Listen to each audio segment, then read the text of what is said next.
Expect பண்ணாத டயத்தில் அன்எக்ஸ்பெக்டடாக நடந்த பல விஷயங்கள்னால தான் நம்மளோட ஸ்டடியிலேருந்து யூடியூப் வீடியோவிலேருந்து எல்லாத்துலேயுமே ஒரு 10 days பேக் போக வேண்டியிருந்துச்சு.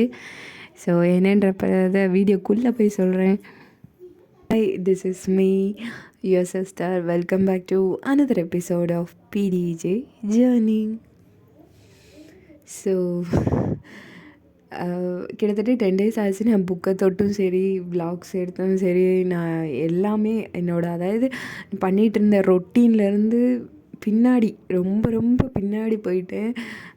அதுக்கு ஏற்றா போல் நமக்கு நோட்டிஃபிகேஷனில் அதாவது எஸ்ஐ நோட்டிஃபிகேஷனில் மெமரண்டம் மட்டும்தான் வந்துட்டு இருந்ததே தவிர நமக்கு இன்னுமே டேட்டு கன்ஃபார்ம் பண்ணலை, அப்டேட்டும் பண்ணலை. அதனாலேயே என்னன்னு தெரில, மனசுக்கு கொஞ்சம் ஓரளவுக்கு ஓகே பரவாயில்ல, நமக்கு இப்படி ஒரு சுச்சுவேஷன் நடந்திருக்கு, அதனால் கூட இன்னும் டேட் ஏன் அப்லோட் பண்ணலை அப்படின்னா நிறைய கேசஸ் நடந்துகிட்ருக்கு.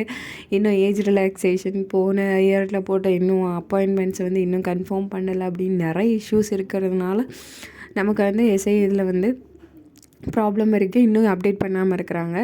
அதை எனக்கு சாதகமாக நான் எடுத்துக்கிட்டேன், அவ்வளோதான். நீ என்ன பண்ணுறது, நம்மளுக்கு ஒரு சுச்சுவேஷன் வந்திருக்கு அப்படின்னா அதை எப்படி கடந்து போகிறோன்றதுல தானே மேட்ரு இருக்குது. அது மாதிரி இந்த சுச்சுவேஷன் இப்போ இந்த ஒரு 10 days பேக் டு ரொட்டீன் மாதிரி என்னோடய எல்லா ரொட்டீன்லேருந்து நான் பின்னாடி போயிட்டேன், ரொம்ப பின்னாடி போயிட்டேன். அது முன்னாடி வர்றது அப்படின்றது ரொம்ப கஷ்டமாக இருக்குது. அதுக்கடுத்து அந்த புக்கை தொடரணுங்கிறதே ரொம்ப ஒரு மாதிரி ஏதோ பாரமாகவே இருக்குது. என்னால் அதை டக்குன்னு எடுக்க முடியலை, ஏன்னு தெரில. இது ஒரு மாதிரி 1 நாள் 2 நாள் படிக்காமல் இருந்திருக்கிறேன். ஆனால் இப்படி கண்டினியூஸாக நான் புக்கை தொடாமையே இருந்தது இல்லையா, இப்படி இருந்ததுனால என்னென்னு தெரில, என்னால் எடுக்க முடியலை. திடீர்னு இப்படி போய் உட்கார முடியலை.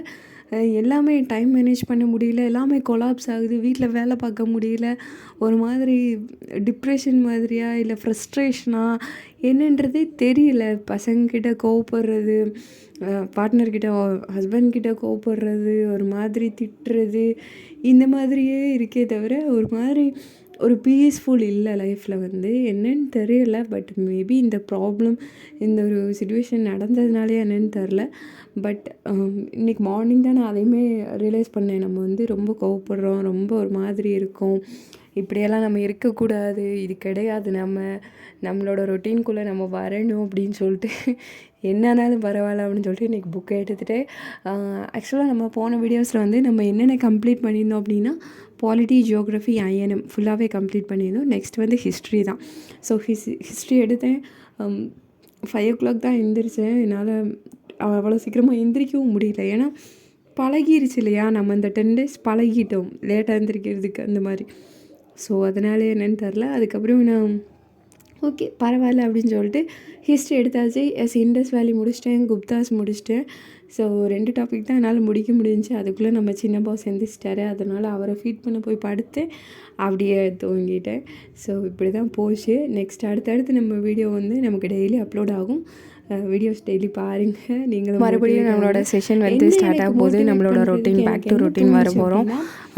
நான் ஒரு சின்ன இது மாதிரி எழுதி எடுத்துக்கிட்டேன். நமக்கு பர்சனல் ஸ்டடி ஷெடியூல் இனிமேல் நாளைக்கு டைம் கொடுத்துருக்கேன். ஸ்கூல் ரீஓப்பன் அப்படின்ற டைம் மேனேஜ்மெண்ட் கொஞ்சம் சிரமமாக இருக்கும் அப்படின்றதுனால நான் என்ன பண்ணிட்டேன் அப்படின்னா, நோட்ஸ் அந்த ஷீட் இருக்கு இல்லையா, அதில் டைம் ஷெடியூல் மாதிரி எடுத்துக்கிட்டேன். இந்தந்த டயத்துக்கு இந்தந்தது. ஏன்னா தம்பி அவனை கிளப்புறதே ரொம்ப பெரிய விஷயமான டாஸ்க்கு நமக்கு.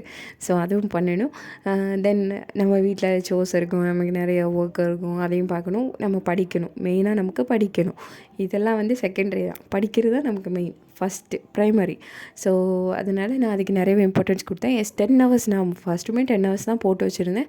இப்போ நான் 10 hours எடுத்து வச்சுருக்கிறேன். எப்படி இது பாசிபிளாக என்ன அப்படின்றது எனக்கு தெரியலை. நெக்ஸ்ட் வீடியோவில் நான் இதை அப்ளிகபிள் பண்ணிவிட்டு எப்படி இருக்குது அப்படின்றத நான் உங்களுக்கு சொல்கிறேன். இந்த மாதிரி பேக் டு ரொட்டீன், நம்மளோட ரொட்டீன்லேருந்து நம்ம கொஞ்சம் வெளியே போயிட்டோம் அப்படின்னா சீக்கிரமாக முன்னாடி வர்றதுக்கு என்ன மட்டும் யோசிக்கணும்னா, நமக்கு ஆண்டவன் குறிப்பிட்ட டைம் கொடுத்துருக்கான். அது நம்ம இப்போ யூஸ் பண்ணலை அப்படின்னா இன்னும் 1 வருஷம் நம்ம அவ்வளோதான், முடிஞ்சு நமக்கு இந்த 1 year முடிஞ்சு. இந்த அட்டெம்ப்டில் நம்ம கிளியர் பண்ணலை அப்படின்னா நமக்கு இன்னொரு வருஷம் எடுக்கும். இதெல்லாம் மறுபடியும் உட்காந்து போடணும், படிக்கணும், நிறைய விஷயங்கள் இருக்குது. ஸோ 1 வருஷம் வெயிட் பண்ணுறதுக்கு நமக்கு இங்கே டைம் இல்லை. இருக்கிற டயத்தை யூட்டிலைஸ் பண்ணுங்கள். நல்லா படிங்க. இன்னும் நமக்கு அப்டேட் ஆகலை அப்படின்றப்ப கண்டிப்பாக எக்ஸாம் தள்ளி போகிறதுக்கு வாய்ப்பு நிறையா இருக்குது. இருக்கிற டயத்தை பெஸ்ட்டாக யூஸ் பண்ணிக்கோங்க. ஏதாச்சும் ஒரு சிச்சுவேஷன் இப்படி வந்தாலும் கூட திருப்பியும் நமக்கு இம்பார்ட்டண்ட் என்ன, படிக்கிறது மட்டும்தான் அப்படின்றப்ப அதை மட்டும் மைண்டில் ஃபிக்ஸ் பண்ணிவிட்டு ரன் பண்ணுங்கள். எஸ் வி கேன் டூ அப்படின்னு நினச்சிட்டு படிக்க ஸ்டார்ட் பண்ணுங்கள். எஸ் இந்த வீடியோ இதோட முடிஞ்சு அடுத்த வீடியோவில் பார்க்கலாம். அது வரைக்கும்